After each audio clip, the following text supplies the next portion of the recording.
evil seed of what you've done germinates within you.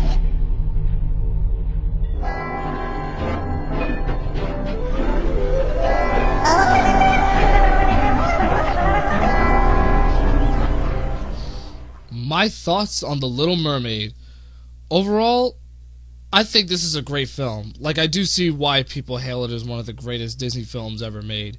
It's got a very memorable musical score, it's got breathtaking animation, lovable characters, and a very intense storyline.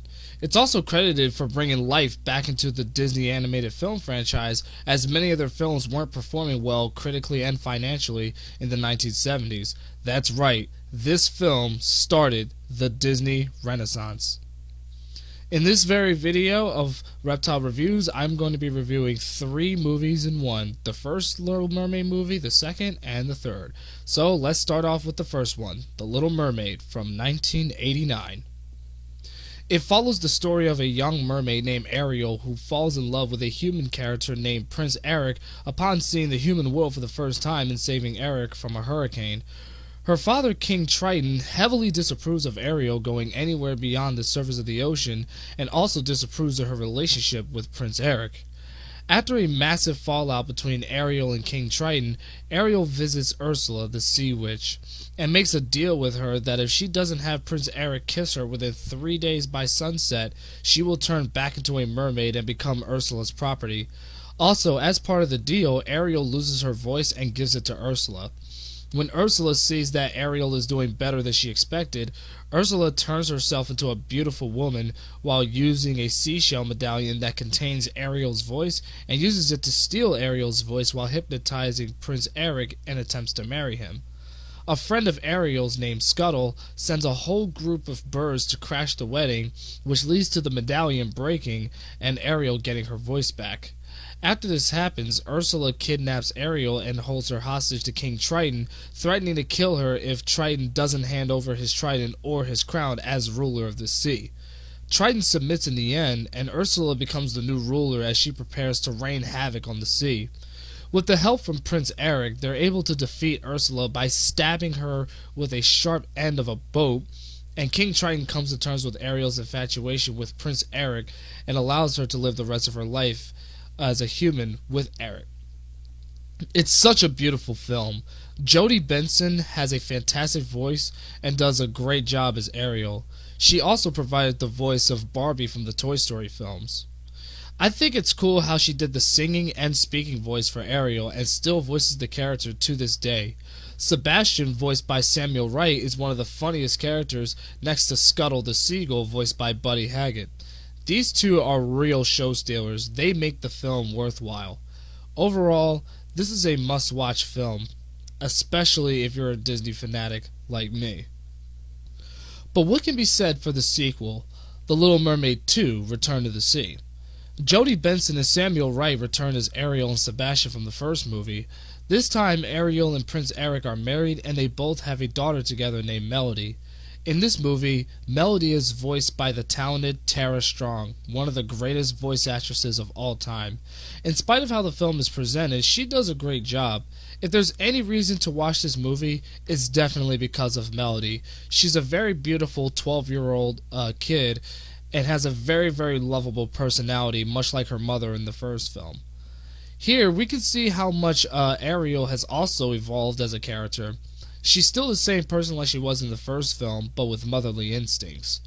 This film is mostly about Melody wanting to discover her true origins and explore the ocean. At the beginning of the film, where Melody is a baby, Ursula's younger sister Morgana threatens to feed Melody to her pet tiger sharks only if King Triton doesn't surrender his trident to her. Ariel and Eric save their daughter, and out of concern for their daughter's well-being, Ariel decides to not let Melody anywhere near the ocean, fearing that Morgana might come after her. Throughout the film, Melody carries a magic locket with her name on it, which was made by her grandfather, King Triton. She wants to figure out who made it and where it originated from. She basically disobeys her mother by going into the ocean after being told not to, much to Sebastian's dismay, believing that her mother hid everything from her regarding her background. After Ariel finds out that Melody went into the ocean behind her back, she pretty much scolds her for it. It's literally the same like in the first movie, where Ariel went up to the surface of the ocean after her father, King Triton, told her not to. That's basically what this movie is. It's a rehash of the first film, but there's still some things to talk about. Morgana wants to accomplish what her sister Ursula couldn't do, as well as avenge her death. One of her tiger sharks, Undertow, voiced by Clancy Brown, finds Melody and leads her straight to Morgana. Melody wants to become a mermaid so she can embrace who she is, and she also believes it'll make her a better person. Morgana takes advantage of this by using Melody to grab King Triton's trident by telling Melody that it was stolen from her. Once Melody gets the trident, she's confronted by her mother Ariel, who persuades her to not give the trident to Morgana, but Melody is filled with anger by Ariel's decision to lie to her for all these years, and gives Morgana the trident, and from there, shit hits the fan. Now you're probably wondering, what do I think of Tip and Dash? And if you don't know who they are, they're basically like a comedic duo who team up with Melody to find the trident. Honestly, I didn't like him as much as Sebastian and Scuttle from the first movie. Some people probably thought they were a decent comedic duo, but I didn't really find them that interesting. They were basically just a duo who wanted to be heroes, but only ended up failing because they were basically ridiculed by pretty much every fucking person in the sea. I guess you could say they were wannabe heroes. Speaking of characters from the first film, I forgot to mention that Flounder makes his return, and he's a parent himself. And get this, he's voiced by Cam Clark. That's right, Liquid Snake himself. My biggest problem with Flounder is that he doesn't really do much in the film. He's just there as a reminder that he and Ariel are still close friends. It also shows us how much he matured over the years. He went from being a paranoid little boy into a responsible father. During the ending to the film, Melody reverses back into a human and almost drowns, and King Triton gains back his trident after Melody grabs it from Morgana, and Triton freezes her in a block of ice, thus defeating her. I can see exactly why a lot of people don't like this movie as much. It was just a generic rehash of what was already done before. I mean, really, the only major difference is that instead of Ariel, it's her daughter Melody, and instead of King Triton, it's Ariel who is the parent. See how everything is coming full circle? Like from the scene where Melody goes into the ocean after being told not to the argument scene where Ariel scolds Melody for going into the ocean. Like, you see where I'm getting at? The movie is repeating what was already done. It's just that it's Ariel and Melody this time, and not King Triton and Ariel. Even with that, I thought this movie was still pretty enjoyable.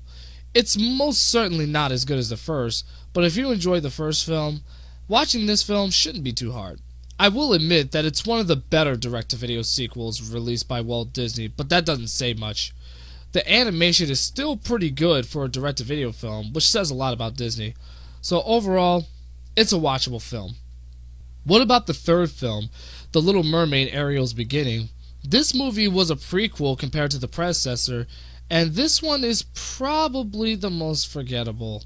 Not recommended at all, but the only thing I can say that's good is not only the animation, but also the backstory of Ariel's mother, Queen Athena, who was never seen in the first movie. Although, honestly, having a prequel movie on Ariel is really pointless, because unless they were going to focus more on her mother, there's already 2 movies about Ariel, and in the first film alone, we learned so much about her, so there was really no need to have a prequel.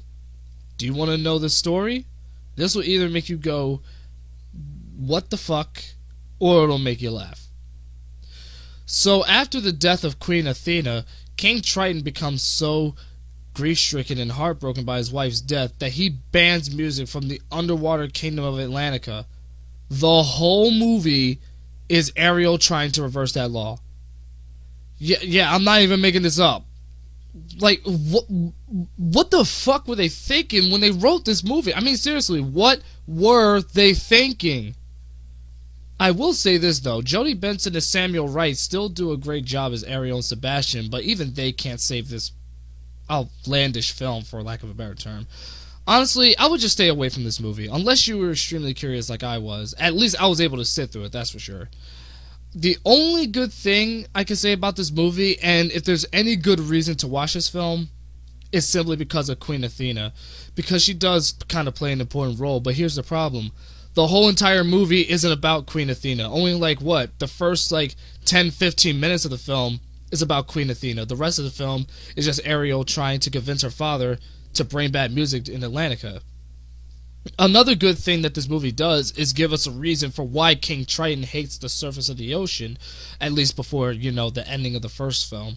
Because his wife was killed by a bunch of people who was, manning a giant boat. She got killed by a giant boat, and King Triton believed that humans were nothing but fish killers and everything. So at least it gave us a reason for why King Triton hated the surface. But again, other than that, the movie doesn't focus more on King Triton and Queen Athena's relationship and how much Queen Athena had impacted everybody in the Kingdom of Atlantica. That was a huge missed opportunity, and if the movie focused more on that, it would give it a pass. But because it doesn't, it gets a thumbs down, unfortunately. It had the potential to be a worthy sequel, or worthy prequel rather, but it just came up short. Even though the Disney version of The Little Mermaid deviates from the original fairy tale written by Hans Christian Andersen, it's still one of the most all-time greatest franchises by Disney. I don't mean to ruin everybody's childhood, but in the fairy tale of the same name, the name of the mermaid is not Ariel. In fact, it has no name. What's even worse is that at the end of the fairy tale, the mermaid dies. In the movie adaptation, however, there's a happy ending.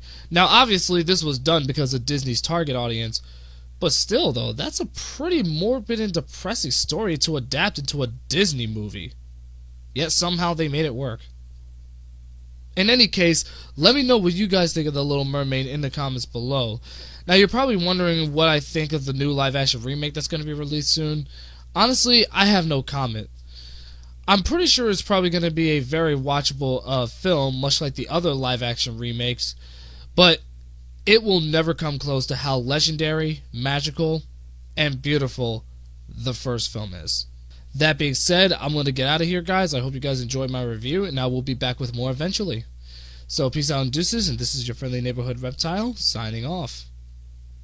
The evil seed of what you have done germinates within you.